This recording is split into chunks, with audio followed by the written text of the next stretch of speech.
오늘 은혜 받으실 말씀은 베드로전서 2장 9절의 말씀입니다. 베드로전서 2장 9절의 말씀을 다 같이 봉독하겠습니다. 그러나 너희는 택하신 족속이요 왕같은 제사장들이요 거룩한 나라요 그의 소유가 된 백성이니 이는 너희를 어두운 데서 불러내어 그의 기이한 빛에 들어가게 하시니에 아름다운 덕을 선포하게 하려 하심이라. 아멘. 귀한 찬양 감사드립니다. 믿음으로 고백합니다. 우리는 복받은 하나님의 자녀들입니다. 우리는 주님 안에서 잘 될 수밖에 없습니다. 할렐루야. 우리는 복받은 하나님의 자녀들입니다. 우리가 하는 모든 일이 주님 안에서 잘 될 수밖에 없습니다. 오늘 6번째 날 분명한 자화상을 가지라, 이 같은 제목으로 말씀을 나눕니다. 한번 따라해 주시기 바랍니다. 분명한 자화상을 가지라. 분명한 자화상을 가지라. 우리는 보통 사람이 아니라 하나님의 귀한 자녀들입니다. 그러므로 우리가 예수 믿고 한평생 살아가는 동안 나는 누구인가? 본에 대한 분명한 자화상을 가지고 본의 정체성을 알고 살아가는 주님의 자녀들이 다 되어야 될 것입니다. 먼저 우리는 하나님께서 택하신 자라는 것을 잊지 말아야 됩니다. 하나님께 택함을 받다고 하는 것입니다. 수많은 이스라엘 백성들이 전 세계 어디서나 성공적인 삶을 살아가는 이유가 무엇인가? 저들이 갖고 있는 분명한 자화상, 정체성이 있습니다. 하나님께서 자기 민족을 특별히 택하셨다. 그래서 지금도 전 세계에 흩어져 있는 유대인들이 하는 일은 흩어져 있는 유대인들을 어떻게든지 다시 본국 이스라엘로 돌아가게 하자. 그래서 중국에 있는 유태인들, 러시아에 있는 유태인들, 인도에 있는 유태인들, 이분들을 본국으로 돌아가기 위한 모금 운동을 합니다. 저한테도 매년 편지가 옵니다. 지금 인도의 어려운 지역에 사는 유태인들이 있는데 그들을 본국으로 데려가는데 한 사람당 돈이 얼마 정도 비용이 드니까 보내주십시오. 저희들의 사명은 전 세계에 흩어져 있는 유태인 중에 어렵고 힘든 사람들을 본국에 돌아가서 거기서 정착해서 편안하게 살게 하는 것입니다. 얼마나 한 사람 한 사람 유태인에 대한 관심이 많은지 모릅니다. 그래서 저들은 어디를 가든지 우리는 하나님의 택함을 받은 하나님의 사람들이다. 하나님의 백성이다. 성경 이사야 43장 1절입니다. 야곱아 너를 창조하신 야훼께서 지금 말씀하시느니라. 이스라엘 너를 지으신 이가 말씀하시느니라. 너는 두려워하지 말라. 내가 너를 구속하였고 내가 너를 지명하여 불렀나니 너는 내 것이라. 이사야 45장 4절입니다. 내가 나의 종 야곱 내가 택한 자 이스라엘 곧 너를 위하여 내 이름을 불러 너는 나를 알지 못하실지라도 내게 칭호를 주오너라. 그래서 자기는 하나님이 나를 택하셨다 하는 건강한 자상을 갖고 있습니다. 많은 사람들이 인생을 실패하는 중에 하나가 자기 자신에 대해서 건강한 자상을 갖고 있지 못합니다. 나는 부모로부터 사랑을 받지 못했다. 나는 다리 밑에서 주워온 사람인 모양이다. 그래서 내가 어릴 때 기억은 사랑받은 기억이 없고 늘 야단맞은 기억밖에 없다. 자신에 대한 아주 부정적인 자아상을 갖고 있으니까 그 인생이 되는 일이 없습니다. 대인관계도 문제가 있고 결혼생활도 문제가 있고 모든 게 문제가 생깁니다. 왜? 자기 자아상이 망가져 있으니까. 그러나 하나님의 택함을 받은 것을 깨달은 우리들은 어떠한 어려운 환경에 처해서도 주님 나와 함께 하신다. 주님 나를 택하여 주셔서 나를 귀한 하나님의 자녀로 삼으셨다. 여러분, 보통 사람이 아니라 복된 하나님의 자녀요, 귀한 하나님의 자녀요, 하나님의 은혜 받은 자녀라는 걸 잊지 말길 바랍니다.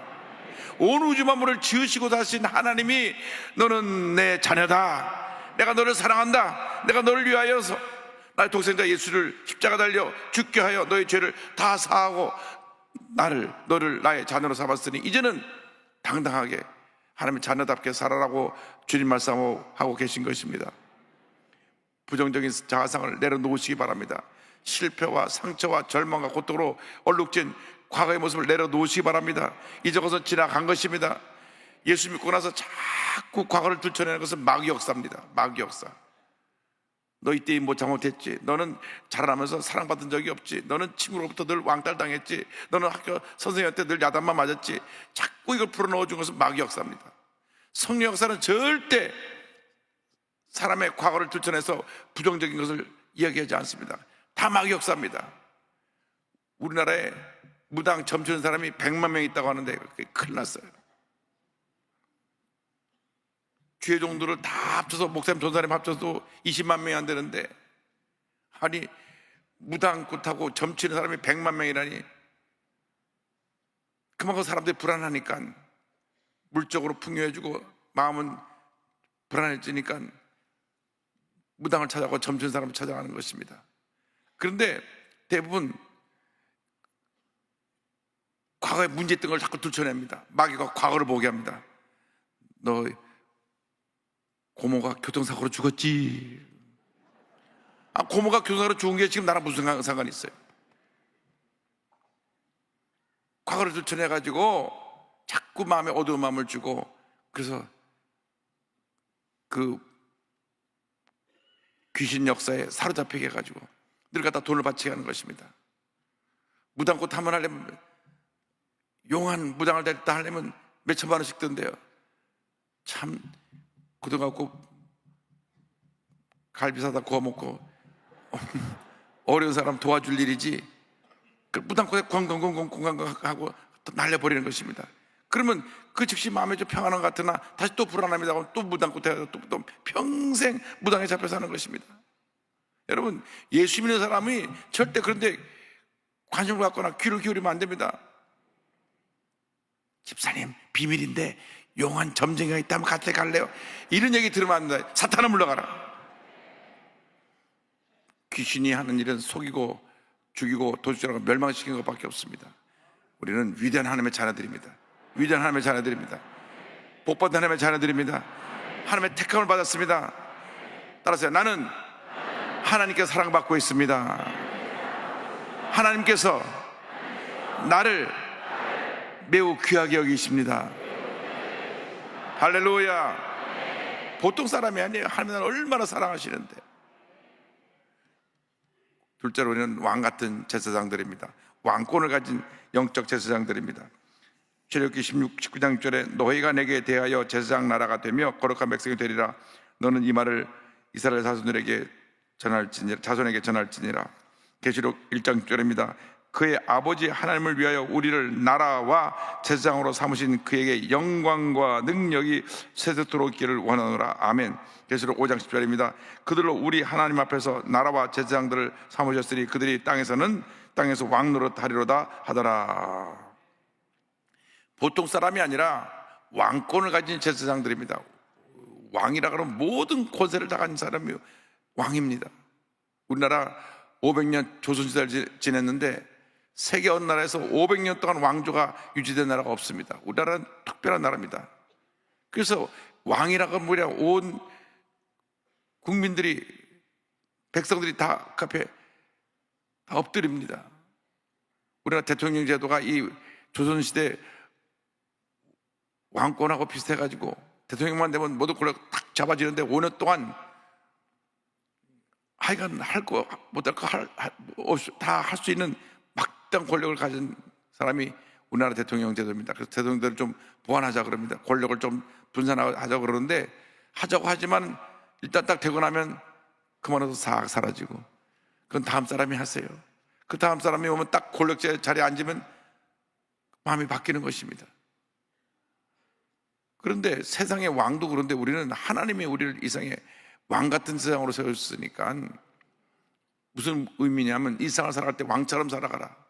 세상을 다스리고 정복하고 마귀를 때려잡고 흑의 권세를 물리치고 가난과 저주를 물리치고 복받은 생을 살아가라고 하는 것입니다. 당당하게 가슴을 펴고 살아야 됩니다. 나는 하나님이 날 택하시고 난 왕 같은 제사장이다. 흑암의 권세를 물러갈지어다. 왕은 명령하면서 살지 왕은 부탁하면서 살지 않습니다. 이렇게 해 주실래요 하지 않습니다. 물 가져오너라. 물이 갖고 오는 거예요. 밥 차려오너라. 밥 차려오는 거예요. 왕이니까 명령하죠. 왕이 밥 좀 갖다 주시겠어요? 그런 왕 없습니다. 가져오너라. 여봐라 개 아무도 없느냐? 예이 하고 다 오는 거예요. 왕이니까 여러분 이 세상을 그렇게 살길 바랍니다. 나사렛 예수 이름으로 명하노니 흑암의 권세를 물러가라. 더러운 귀신을 떠나갈지어다. 가난과 저주와 절망은 물러갈지어다. 질병은 떠나갈지어다. 회사가 잘 될지어다. 자녀가 복받을지어다. 명령하는 것입니다. 그런데 하나님 앞에서는 제사장이 되어서, 제사장은 무엇입니까? 모든 백성의 죄를 가지고 하나님 앞에 나가는 사람이 제사장입니다. 우리 늘 하나님 앞에 설 때는 하나님 앞에서는 한없이 낮아지고 겸손하고 하나님 앞에 긍휼의 여김을 받는 그러한 모습으로 나가야 되는 것입니다. 주님, 제가 연약합니다. 제가 부족합니다. 제가 세상에 나가서 살면서 알게 모르게 이런 죄를 졌습니다. 내가 교만했습니다. 내가 함부로 행동하고 말해서 사람들에게 상처를 주었습니다. 주님, 내가 주님 기뻐하지 못하는 모습으로 이렇게 살았던 것을 용서하여 주옵소서. 주님 앞에 나갈 때는 가장 겸손한 모습으로 제사장같이 우리의 모든 죄를 가서 고백하고 주의 삶을 받는 그런 은혜가 있어야 되고, 딱 돌았으면 세상에서는 가슴을 딱 펴고 당당하게 흑암에서 물러가고 염려에서 떠나가라. 그래서 하나님 앞에서는 겸손하게, 세상의 앞에서는 담대하게 살아가는 여러분 모두가 되기를 바랍니다. 그것이 왕같은 제사장입니다. 세상에 나가서 주눅 들어 살면 안 됩니다. 여러분 보통 사람이라 하나님의 자녀들인데 왜 세상에 나가 주눅 들어 삽니까? 하나님 앞에서 우리가 겸손하고 낮아지고 주 앞에 나올 때마다 늘 천부의 의지 없어 손 들고 옵니다. 오지만은 세상에 나가서는 가슴을 펴고 당당하게 왕같은 제사장으로 살아가는 여러분 모두가 되기를 바랍니다. 셋째가 거룩한 나라입니다. 신명기 10장 6절에 너는 야훼 내 하나님의 성민이라. 내 하나님 여호와께서 지상 만민 중에서 너를 자기 기업의 백성으로 택하셨나니. 우리를 하나님의 나라로 세우시고 우리를 택하셨는데, 이 거룩한 나라라고 하는 의미는 무엇이냐면 우리를 부르실 때 거룩함의 옷을 입혀주셨다는 것을 의미합니다. 거룩이라는 것은 분리를 말합니다. 예수 믿고 나서 우리는 죄와 분리된 삶을 사는 것입니다. 흑암과 분리된 삶을 사는 것입니다. 우리가 예수 믿고 나서도 옛사람의 모습 그대로 지니고 살면 안 됩니다. 분리가 되어야 됩니다. 분리가 될 때 우리는 하나님 앞에서 거룩한 존재로 인정받게 되는 것입니다. 내 마음속에 더러운 생각과 분리되고, 미움과 분리되고, 원망과 불평과 분리되고, 부정적인 생각과 분리되고, 주님이여 내가 거룩한 나라로 하나님 앞에 쓰임받게 하여 주옵소서. 거룩한 나라가 되게 하여 주옵소서. 거룩한 나라라고 하는 것은 내가 하나님 앞에 거룩한 모습으로 하나님의 통치를 받는 것을 의미합니다. 이 나라를 다스리는 왕은 우리 하나님이시니까, 하나님, 내가 거룩한 나라가 되어서 하나님의 기뻐하신 모습을 살기 원합니다. 그래서 예수를 믿는 사람들은 예수를 믿는 날부터 하늘나라 갈 때까지 거룩함을 옷 입어야 됩니다. 그래서 그걸 가리켜서 성결이라고 표현하기도 하고 경건이라고 표현하기도 합니다. 성결교단은 그 거룩함을 신앙생활의 가장 중요한 모습으로 추구하는 것이 성결교단입니다. 날마다 더 거룩해지기를 원하는 것이 그게 성결인 것입니다. 여러분이 날마다 거룩해지기를 바랍니다. 어제보다 오늘이나 오늘보다 내일이나 내일보다 모레가 더 나은 거룩한 삶을 살기를 바랍니다. 하루에 10번 화를 내던 사람이 8번 내고 9번 내고 7번 내고 6번 내고 그러다가 나중에 화를 거의 내지 않는 그런 모습으로 변화되기를 바랍니다. 함부로 입만 열면 욕하고 나쁜 얘기만 하는 입술이 변화돼서 남을 칭찬하고 남을 격려하고 남을 배려하고 살리는 그런 입술이 바뀌어지게 되기를 바랍니다. 늘 남 볼 때 거칠고 누구도 감히 옆에 가기 어렵던 그런 난폭한 사람들이 온순한 양처럼 변화되는 역사가 있게 되기를 바랍니다. 그것이 거룩인 것입니다. 거룩. 사람이 성격은 안 바뀌어요. 급한 사람은 평생 급합니다. 느린 사람은 평생 느립니다. 식탁에 앉아서 밥을 먹다 보면 어떤 분은 벌써 밥을 다 끝났는데 어떤 분은 지금도 아직 5분의 1도 안 먹었어요. 벌써 그건 뭐 평생 늦게 먹는 습관인 거니까. 앉자마자 우리 어릴 때는 가족들이 많으니까 앉자마자 빨리 먹어야지 내 몫이 돌아오니까 그냥 앉았다 먹어서 벌써 음식이 없어졌어요. 그건 안 바뀌지만 성품은 변합니다. 성품, 거친 성품이 온유하게, 남을 욕하던 성품이 욕하지 않는 모습으로, 싸움 잘하던 사람이 싸움하지 않고 화해하는 모습으로, 그래, 그것이 성품이 변화되어야 되는 것입니다. 그것이 거룩입니다. 마지막으로 하나님의 소유된 백성입니다. 하나님께서 우리의 주인이 되십니다. 출애굽기 15장 5절입니다. 세계가 다 내게 속하였나니 너희가 내 말을 듣고 내 언약을 지키면 너희는 모든 민족 중에 내 소유가 되겠고. 우리의 주인이 누구십니까? 우리 하나님이십니다. 하나님 우리를 소유하셨기 때문에 우리 하나님의 뜻에 순종하며 살면 되는 것입니다. 하나님 우리의 주인이십니다. 우리가 주인을 잘 만났어요. 예수 믿기 전에는 마귀가 우리의 주인이었어요. 마귀가 우리의 주인이 돼갖고 우리들의 삶을 도둑질하고 죽이고 멸망시킨 대로 이끌어갔습니다. 마귀는 처음부터까지 우리를 죄짓게 하고 불의하고 방탕한 삶을 살도록 우리의 인간을 망치게 위해 존재하는 것이 마귀인 것입니다. 하나님께서 지으신 온 우주 만물 가운데 그 만물을 다스리는 영장으로 하나님 형상을 따라 우리 인간을 지으셨는데 마귀가 그것을 두고 보지 못했어요. 그래서 뱀을 통해서 와서 하와를 유혹해 하고 선악과를 따먹게 하고, 그 다음부터 인류 역사는 계속 마귀로부터 도둑질을 당하고 죽임당하고 멸망당하는 삶을 살았습니다. 미워하고 싸우고 죽이고 다투고 마귀 역사입니다. 여러분 절대로 교회 내에서 싸우면서 내가 하나님 뜻대로 싸운다고 그러지 마십시오. 마귀 역사하는 겁니다. 내가 교회를 바로 세우기 위해서 싸우겠습니다. 천만의 말씀입니다. 성경 읽어보니까 너희 중에 재판장이 누구냐? 하나님이 재판장이시대 왜 너희들이 재판장에 대해서 교회 내에서 왜 싸우느냐? 야고보서 한번 읽어보세요. 성경 곳곳에 그 말씀을 합니다. 왜 너희들이 재판장에서 싸우느냐? 교회는 사랑하고 섬기고 하나 돼서 하나님께 영광 돌리는 것이 교회인 것입니다. 내가 저 사람 가만두지 않겠다, 아닌 것입니다. 그는 세상에서, 세상 법정에서 하나님께서 세상 법을 통해서 심판하시는 것이 세상 법이고, 교회 내에서는 사랑하고 용서하고 화목하고 하나가 되어야 됩니다. 가끔 교회 내에 좀 이렇게 못난 사람이 있어요. 여기 새벽에 나온 사람 한 사람도 없지만 저쪽 가면 몇 사람이 있어요. 그래서 교회를 어렵게 하고 힘들게 하고 교회들에게 상처를 주는 사람이 있습니다. 왜 두느냐? 기도하게 만드시느라고.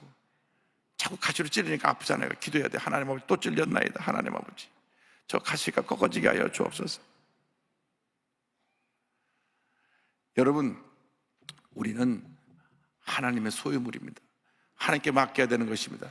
염려하지 마십시오. 하나님께 맡깁니다. 내 삶도, 내 가정도, 내 직장도, 내 사업도 하나님께 맡깁니다. 주님이 나의 소유가 되시니까. 그리고 우리는 오직 하나님의 영광을 위하여 존재해야 되는 것입니다. 우리를 부르신 목적은 이사야 43장 21절입니다. 이 백성은 내가 나를 위하여 지었나니 나를 찬송하게 하리 함이니라. 하나님께 감사, 찬송, 영광 돌리는 것이 우리의 삶의 목적입니다. 내 평생 소원이 고픈 주일 하다가 이상이 외하는 날 주 앞에 가리라. 우리가 주님을 찬양하고 감사하고, 어디서 무엇을 하든지 그 주님의 일입니다. 선생님이 학생을 가르치는 것도 주님의 일이고, 사업을 하는 것도 주님의 일이고, 찬양하는 것 가장 주님의 일의 핵심이고, 의사가 병을 고치는 것도 주님의 일이고, 주부가 집에서 밥을 하는 것도 주님의 일입니다. 왜? 그 음식을 통해 가족을 건강하게 만드는 것이 그 주님의 뜻입니다. 여러분이 어디서 무엇을 하든지 다 주님의 일인데, 내 하나님을 통해서 주님이 기뻐하시는 삶이 되기를 주님의 이름으로 축원합니다. 여러분, 우리 보통 사람이 아닙니다. 여러분 기억하시기 바랍니다. 오늘 말씀 기억하고, 아, 나는 보통 사람이 아니구나. 하나님이 나를 택하셨다. 따라서 나는 하나님께 택함 받았습니다. 왕 같은 제사장입니다. 거룩한 나라입니다. 하나님의 소유된 백성입니다. 할렐루야. 그러므로 이제는 부터는 가슴 탁 펴고 당당하게 믿음으로 또 전진하여 위대한 하나님의 사람으로 귀하게 아름답게 복받은 인생을 살아가며 쓰임받는 여러분 모두가 되기를 주님의 이름으로 축원합니다. 축원합니다. 축원합니다. 가슴에 손을 꽂고 아픈 자리에 손을 꽂고 기도합니다. 하나님 아버지, 저희들의 삶 가운데 모든 질병을 고쳐주시고 문제를 해결하여 주시고 하나님의 은혜로 충만케 하여 주셔서 우리가 오늘 기도할 때 하나님의 은혜가 우리 모두에게 충만히 임하게 하여 주시옵소서. 예수님의 이름으로 기도드립니다. 아멘. 지금은 우리 구세주 예수 그리스도의 무한하신 은혜와 하나님 아버지의 거듭하신 사랑과 성령의 감동감화 인도고통 충만하게 하심이 하나님께 택함 받은 주님의 귀한 자녀들 위해 지금도 영원토록 함께 있을지어다. 아멘.